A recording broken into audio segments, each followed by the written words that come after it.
Muy buenas noches, queridos hermanos. Una vez más, aquí estamos para la clase de teología, que vamos a darle media hora, 30 minutos de tiempo. Y evidentemente hacemos una especie de recopilación rápida de lo que ha sido lo anterior que hemos visto. Para centrarnos en esta temática, tenemos capítulo 1, la existencia de Dios, y después propósito de la teología, letra A, diversas formas de estudio, letra B. Tenemos la existencia de Dios, letra C, que ya lo hemos visto.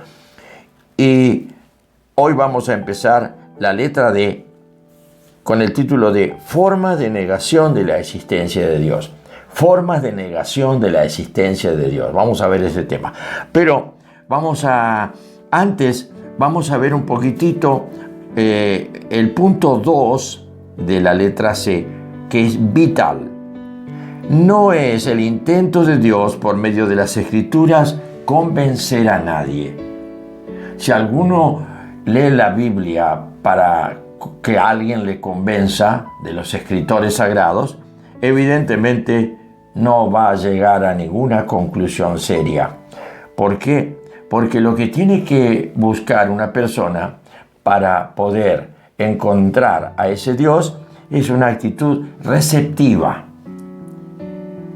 una actitud de desconocimiento propio, una actitud de pasividad ante semejante propósito de investigar. No se puede investigar a Dios, pero sí en un momento dado lo podemos encontrar cuando Él decida revelarse en nosotros, convenciéndonos Él, no que nosotros nos convenzamos. Y por esto tenemos claridad, ahora que hemos visto este aspecto en esta parte, de que Dios nos regala esa capacidad. Pongamos así, nos regala un celular.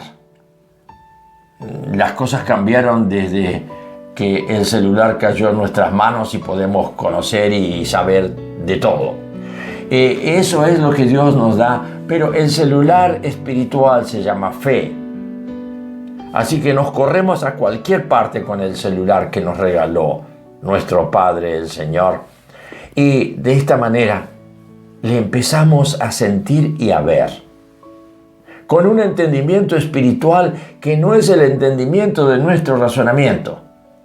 Lo que vamos a ver ahora entonces es un intento de pasearnos a través de las distintas formas de la negación de la existencia de Dios.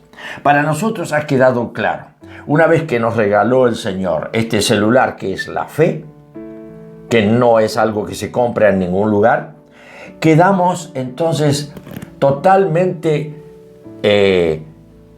desubicados para poder encontrar a Dios y su existencia, su realidad, a través de nuestra propia razón. La razón nos lleva justamente a sentarnos en la razón, pero aquí está el dilema. Nosotros podemos elaborar a través de nuestra razón una idea de Dios, un pensamiento de Dios, una imagen mental de Dios, pero los que hemos recibido la fe ya no necesitamos más este elemento.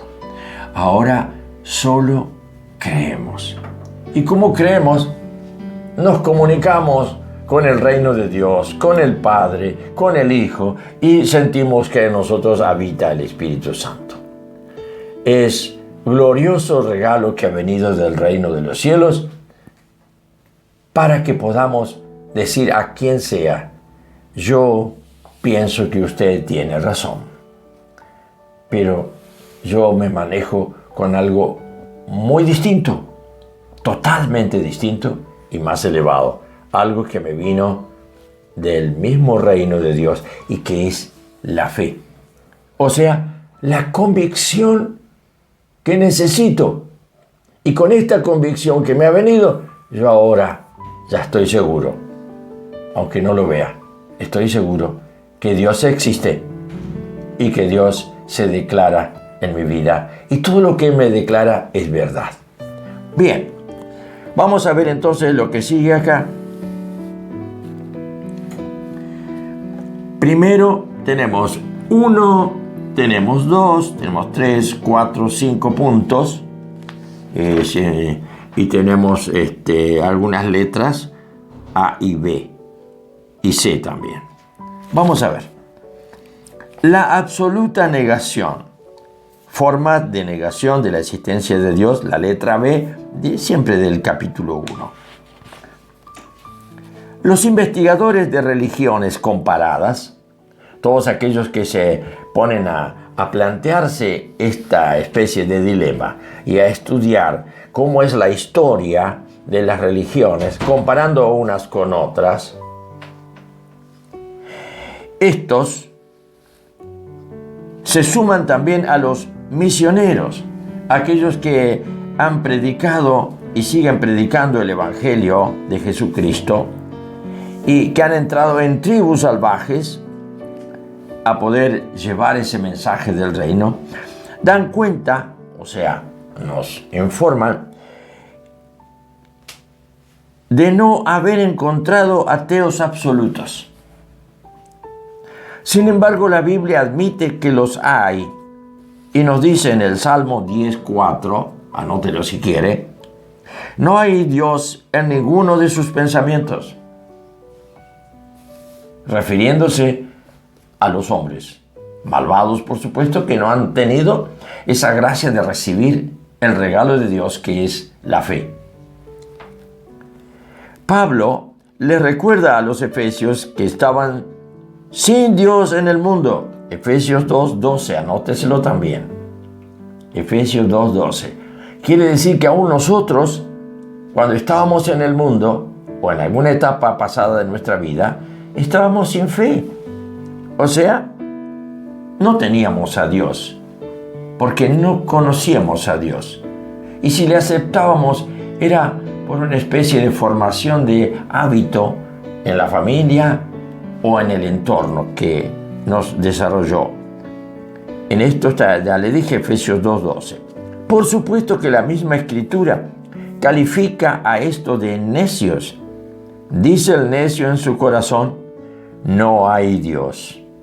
Salmo 14:1, anótelo también, porque va a ser necesario que usted lea estos 3 versículos y los retenga para encontrar la argumentación de que Dios afirma que hay ateos, porque no pueden creer. Vale decir que hay una tendencia, aunque sea minoritaria, que declara, argumenta y está convencida de que no hay Dios. Pero sí que hay un grupo mucho más numeroso, al cual también se le puede titular de ateo, que es el que admite la idea abstracta de Dios, o bien que argumenta la no existencia de Dios. Dios no existe por esto, pero debo decir la verdad, en el fondo a mí me parece que algo tiene que haber. Eso es lo que te dicen. Su mente argumenta que Dios no existe, pero por dentro ellos sienten que hay un ser superior seguramente que no se ha manifestado ni se le puede llegar a comprender con el pensamiento humano. Dicho esto, distinguiremos 2 clases de ateos: los prácticos y los teóricos. Los prácticos son los que viven como si Dios no existiera. Si Dios no existe y yo no puedo creer que Él exista, ni lo puedo llegar a razonar para aceptar en mí mismo esa existencia pensada y razonada, entonces, ateos sería acá como digo, los prácticos son los que viven como si Dios no existiera. Es decir, serían los realmente ateos absolutos, porque con su vida están dando testimonio de que Dios no existe. No son gente mala, quizá mejores que otros religiosos o que crean en Dios, Pero se han notado casos de ellos que cuando las cosas han andado mal, han caído de rodillas clamando a Dios. ¿Por qué? Y porque el corazón de ellos es recto. Se van guiando por su propia manera de ver las cosas.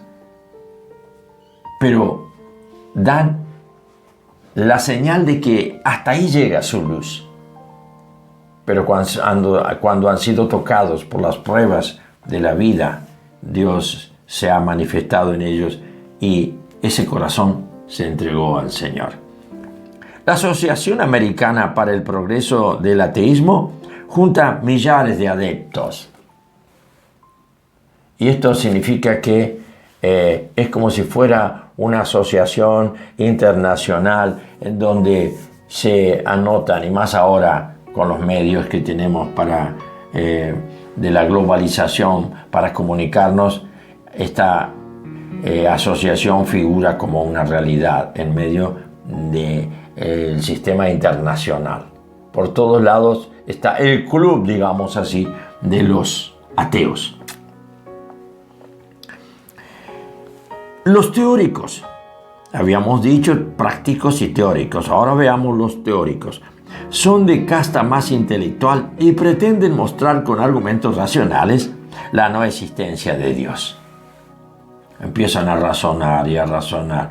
Y nosotros que somos cristianos, que hemos recibido la declaración de la verdad, como dice, porque hemos creído la verdad a través de la predicación del Evangelio de Jesucristo, nosotros ahora quedamos, lo dice en Efesios, quedamos y somos sellados por el Espíritu Santo. De esta manera ellos no pueden. Ellos, en vez de caer de rodillas como algunos, los que son teóricos, confían más en argumentar y edificar teorías de la no existencia de Dios. El profesor Flynn distingue 3 clases de ateos teóricos: los dogmáticos, los escépticos y los capciosos. Los capciosos lo vamos a adelantar. Saben que van andando inseguros en su argumentación. Capcioso quiere decir engañoso. Ellos mismos saltean la argumentación y se dan cuenta, pero igual la aceptan como que no hay otra salida. Bueno, vamos a ver luego. Vamos a ver los ateos dogmáticos. Son los que niegan absolutamente la existencia de Dios y por lo tanto los podríamos calificar como los verdaderos ateos. No me hables. Yo no creo en Dios. Dios para mí no existe y no vamos a hablar más de esto. Ateo. Ni siquiera se les ocurre darte un lugar a que escuches sus argumentaciones, como son los dogmáticos. Como son los ateos que vimos antes, prácticos o teóricos. Se ocupan de algo. Estos te rechazan. El dogma para ellos no existe. Y no se sale de ahí. Y eso no se puede cambiar. Los escépticos son los que dudan de la capacidad humana para determinar si hay Dios. Sería una forma de agnosticismo. Dudan. Nosotros, ese aspecto del escepticismo, ¿por dónde entraríamos a eliminar ese escepticismo? Por lo que nos dicen Romanos. En Romanos tenemos la claridad, en carta a los Romanos, capítulo 1, ahí nomás ya tenemos. No creas, hombre, que no vas a ser juzgado, sea quien seas. ¿Por qué? Y porque no quisiste detenerte y mirar las obras que Dios ha hecho. No le conoces a Dios por la revelación directa, que seríamos nosotros los cristianos, que hemos recibido la revelación por la gracia, la revelación de la fe, esa especie de elemento que nos trastoca nuestra capacidad personal y nos eleva al funcionamiento de una superficie superior, un escaneo distinto, un un formato diferente que no lo hemos recibido de nuestros padres ni de la naturaleza humana. Lo hemos recibido directamente de Dios. El día en que creímos en su Hijo, Él ya lo tenía pensado así. Él nos iba a dar un elemento de funcionamiento propio que no iba a ser nuestro. El nuestro queda descartado. Por eso, todo lo que nosotros pensamos, lo que nosotros podemos hacer por nuestra cuenta, es falso. No figura. Estos que no han recibido este elemento, entonces adolecen de una falta de poder conocer a Dios y viven en la argumentación. Son entonces los escépticos los que dudan de la capacidad humana para determinar si hay Dios. Y eso sería una forma de agnosticismo. Agnosticismo quiere decir no se puede conocer a Dios. Del griego, gnosko, del latín, conocer. Y lo otro es a. La palabra a en todas las palabras castellanas que diga la letra a es negativo. Entonces, a conocimiento, agnosticismo. No se puede conocer, agnósticos. Hay muchas personalidades de la farándula, de la televisión, les encanta declararse agnósticos. Yo me di cuenta que no puedo conocer a Dios, por lo tanto, yo vivo como si no creyera en Él. No lo tengo más en cuenta. Pero yo lo que he notado personalmente es que muchos que están en este dilema y en este tema, les encanta preguntarle a las personas, ¿y vos tenés fe en algo? Con respecto a la vida futura, con respecto al destino futuro, ¿vos cómo lo ves? Porque están inquietos, porque se han declarado agnósticos, o sea, no acepto el conocimiento de Dios porque no lo pude ver ni encontrar en mis razonamientos, y por lo tanto tomé una determinación. Yo soy agnóstico. A significa no conozco a Dios, ni le quiero conocer.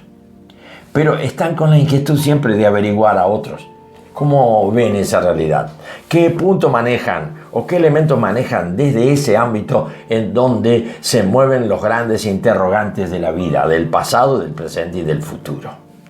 Los agnósticos entonces de nuestro tiempo son especie de creyentes disecados.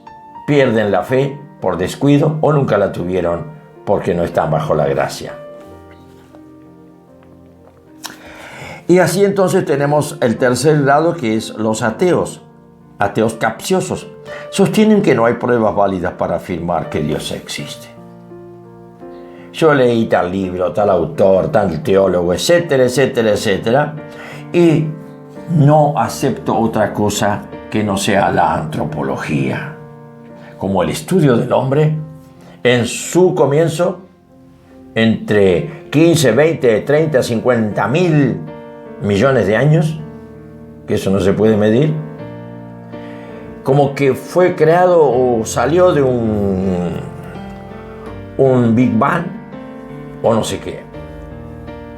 Eso no llega a nada. Lo actual con la ciencia tampoco va muy lejos. Y con el crecimiento del hombre a través del tiempo que se va perfeccionando, nunca va a llegar a poder encontrarse con Dios. Estos son los que están más cerca de decir, nosotros, un día, yo a través de mis hijos, que serán luego, me darán los nietos, y después mis nietos que me darán bisnietos, y así yo iré siendo un eslabón en la cadena de perfeccionamiento de la raza. Pero nunca se podrá llegar a este punto. ¿Y cuál es el punto? Que haya pruebas válidas para afirmar que Dios existe. ¿Por qué? Porque el hombre se va a ir preparando para sentir que solo Él es Dios. Pero eso todavía pareciera que es una utopía. Pero esto es lo que tiene grabado. Eso es lo que nos dicen las Escrituras. Que la preparación de ese hombre ya está cerca.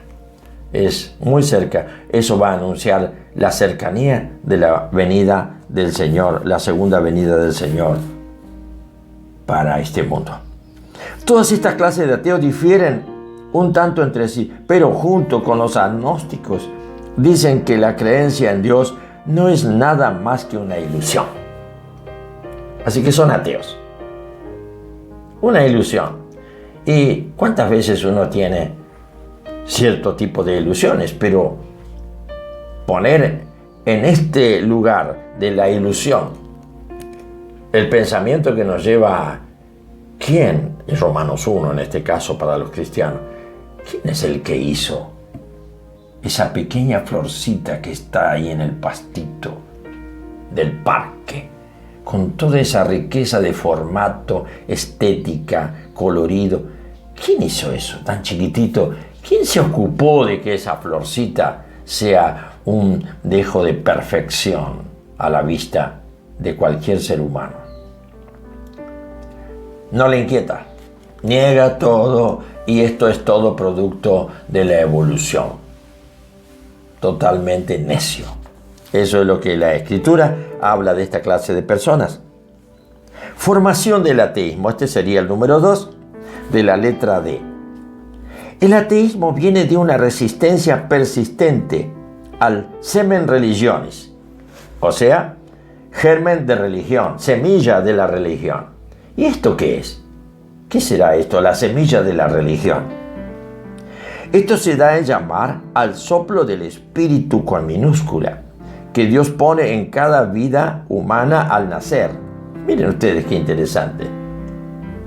Esto cuando el niño nace, ya tiene esto, semen religionis, latín, semilla de lo religioso. Por eso los grandes ateos y los grandes laicos que no quieren saber nada de la relación con ese Dios que no se puede ver ni tocar ni se le encuentra en ningún lado, esta es la esperanza que ellos tienen, ¿no? De eliminar el semen religioso. Eliminando el semen religioso, eliminan la posibilidad de que el hombre se esté preguntando constantemente por dentro, por afuera o en la sociedad. No podemos seguir caminando sin buscar a ese Dios. Porque hay muchas preguntas. Y cualquier persona, el niño que es tan simple e inocente, vive del asombro. El niño se asombra de todo.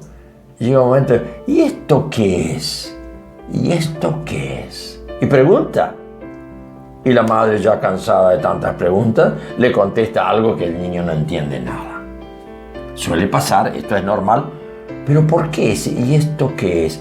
Es como que lleva una semilla de una búsqueda que en su desarrollo lo va a llevar a querer encontrar el punto de partida de su vida, de la vida de los demás y de todo lo que observa en la creación material y física. A esto se le llama entonces lo que el niño trae, que es el semen religionis, o sea, semilla de la religión o de religiones.